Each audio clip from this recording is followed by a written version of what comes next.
Iya gini, kita kan partneran ya, ngajar kelas 2, Bu Ina kelas 2B, saya kelas 2A. Kebetulan kemarin pas pulang sekolah kan orang tua murid biasa yang bagian aku ya, ngobrol-ngobrol, ada masalah katanya di kelas 2B, orang tuanya siapa ya lupa, ada 2 orang kemarin teh ikut curhat, katanya gitu ada permasalahan. Masalah apa sih? Itu karena anaknya nggak bisa baca, terus pulangnya terakhir nggak, kan yang lain udah pulang, anaknya yang itu belum dipulangin karena kan yang pertama nulis belum bisa baca, nulisnya belum beres. Nanti kalau misalkan pulangnya dibarengin sama yang udah beres, nanti mereka tidak bisa bertanggung jawab. Ya tujuannya mungkin baik ya, biar bisa baca, biar bertanggung jawab sama tugas-tugasnya. Benar juga ya, kalau misalnya dibiarkan setiap hari ikut pulang terus nggak selesai, jadi gimana anak itu ya, tidak akan ada kemajuan dalam belajarnya. Iya, gimana mau bisa baca, nulis aja susah gitu. Terus itu teh permulaan ada permasalahan seperti itu tuh gimana? Emang orang tuanya suka nungguin gitu? Enggak, mungkin pas anak-anak yang lain udah pulang, kenapa anaknya belum? Mungkinnya ada tetanggaan sama sekelas gitu. Terus kenapa yang itu udah pulang, sedangkan anaknya belum pulang? Pas dicek ke sekolah, masih ada di sekolah, masih disuruh nulis gitu. Kenapa nggak dipulangin? Terus mungkin mamahnya dia si anak itu teh nggak terima karena malu juga, mungkin anaknya cuman berdua belum pulang gitu.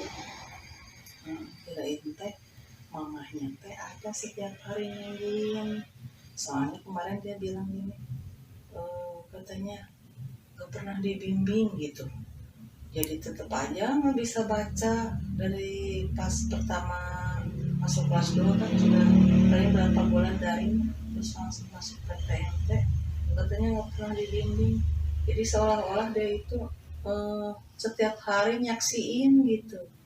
Nah itu masalahnya tuh di mana itu dia bisa ngomong seperti itu gitu. Iya, makanya bingung sampai nyampe ke ketua PWMG, ke Ibu Haji, disebarluaskan gitu, desas-desus kayak seperti itu.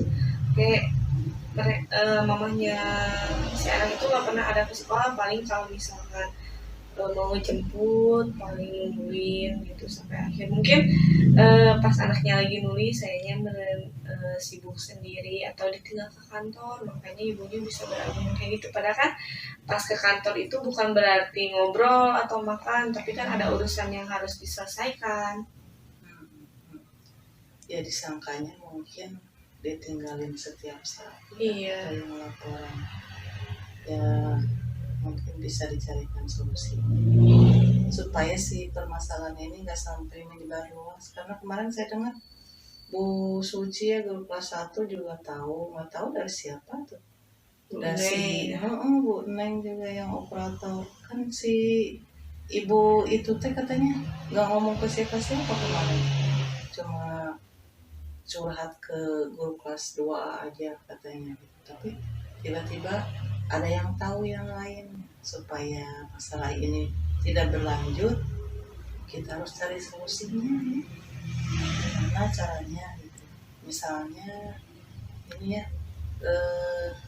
si anak itu dipulanginnya bareng sama anak yang lain, tapi pelajarannya dilanjutkan misalnya di les privat atau apa gitu, bisa nggak tahu gitu?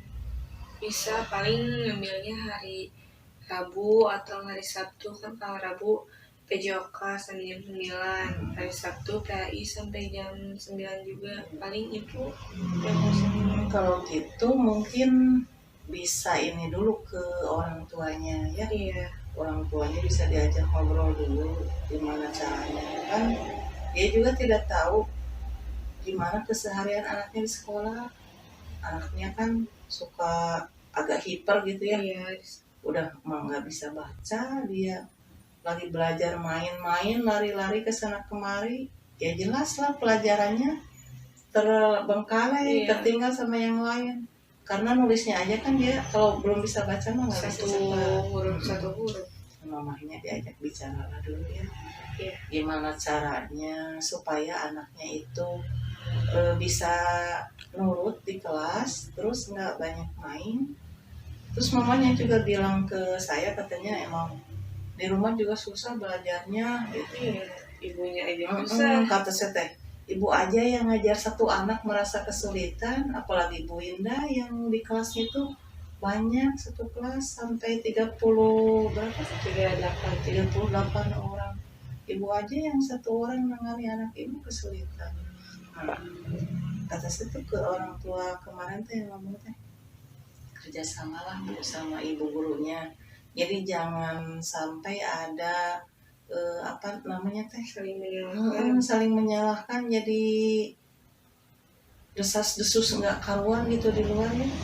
Lebih baik kata saya teh, ibu ngomong ke gurunya. Iya, harusnya mah seperti itu, langsung ngomong ke saya terus terang, bukan malah cerita ke orang lain kan. Jadi saling nggak enak ya. Ya disangkanya jadi guru teh setiap waktu nggak ada di kelas, padahal mungkin lagi ada keperluan kemarin ya, bikin itu apa biodata peserta lomba kan, harus ditandatangani, harus segera dikasihkan ke panitia. Ya itu mungkin sangkanya dia nggak ada di kelas, jadi anak yang terakhir belum dipulangkan lagi nulis, gurunya nggak ada di kelas gitu. Iya, sepertinya. Padahal mah ada keperluan, tidak setiap saat seperti itu. Ya lebih baik untuk kedepannya mah biarlah disiasati sama kita. Iya, harus ada solusinya.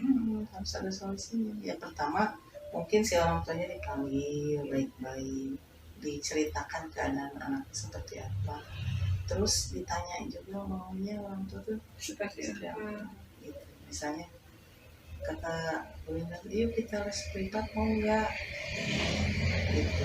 Kalau misalnya tersedia ya tinggal bikin komitmen sama orang tua itu, mau ini seperti apa les privatnya, udah mau di sekolah gitu misalnya, atau di rumah, atau misalnya seminggu berapa kali, kan bisa dijadikan ini ya jadwal untuk kedepannya gimana supaya si permasalahan ini cepat teredam.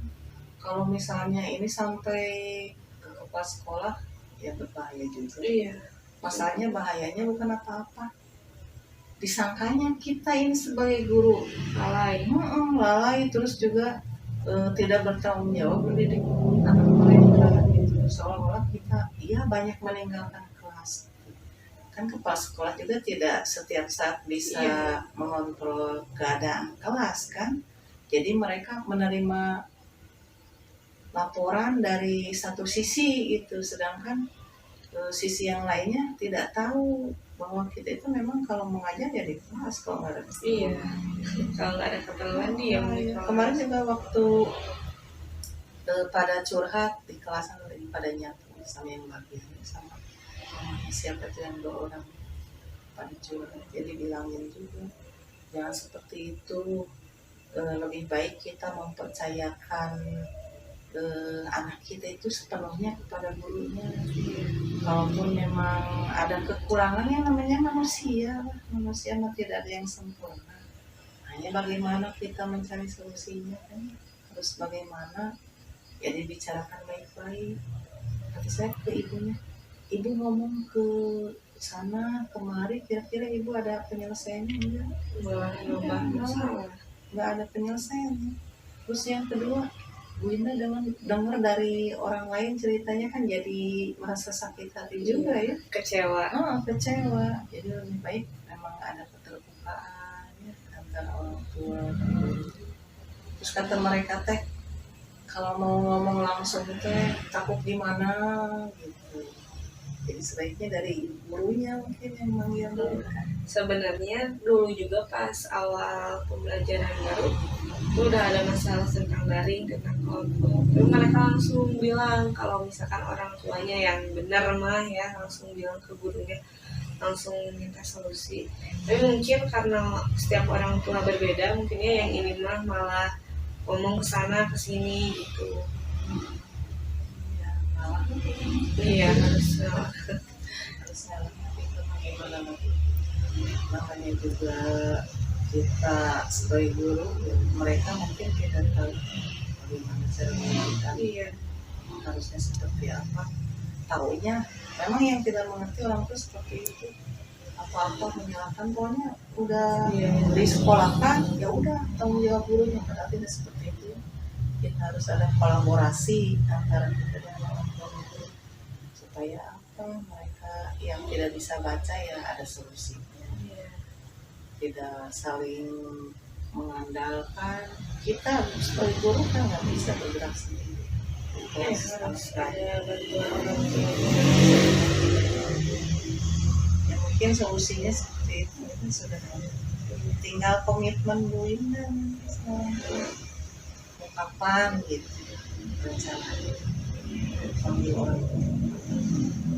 Besok aja Ya secepatnya. iya secepatnya biar semua masalahnya langsung selesai, langsung ada solusinya. Orang tua juga menerima, tinggal bikin jadwal kapan lesnya. Kelas 2A juga sama ngikutin ya, karena ada beberapa orang walaupun tidak bermasalah dengan orang tuanya, ada beberapa orang juga yang sama kasusnya yang belum bisa baca, bahkan yang menulis pun ini susah karena memang mungkin ada faktor kelainan dari anaknya sendiri itu. Karena IQ-nya Jadi berbeda-beda, kita juga harus paham terhadap mereka. Ya kelas 2B ada les privat, kelas 2A juga ngikutin biar jadi filmnya sama, iya sama. itunya jadwal. Kita bareng-bareng aja bikin jadwalnya biar barengan gitu. Kalau misalnya jadwalnya di sekolah ya apa, ya barengan. Jadi ini apa, si orang tua yang tadi jadi tidak merasa dipikir. Iya, jadi ada teman gitu. Nggak hanya anaknya aja yang bisa baca, ternyata yang lain juga masih ada beberapa. Setelah dilaksanakan itu mungkin ada bantuan khusus mendapatkan bisa baca. Gimana sekarang perasaannya udah ngobrol kayak gini? Alhamdulillah udah flow, udah lega, udah dapat solusinya, udah tenang sekarang. Saya kemarin nggak bisa tidur karena mikirin masalah ini. Iya pasti udah sampai rame kan Iya di sampai kantor gitu. Untungnya tuh baru beberapa orang yang tahu. lalu teman-teman dekat doang. Iya. Ya udahlah. Ya, makasih banyak ya Bu Haji udah ngasih pencerahan, udah ngasih solusinya buat saya buat kedepannya. Ya solusinya dari Bu Ina sendiri, saya cuma ngasih saran aja. Sama-sama ya. Yuk kita mulai kerja lagi. Yuk. Makasih ya. Ya, Bu Haji makasih juga. Iya.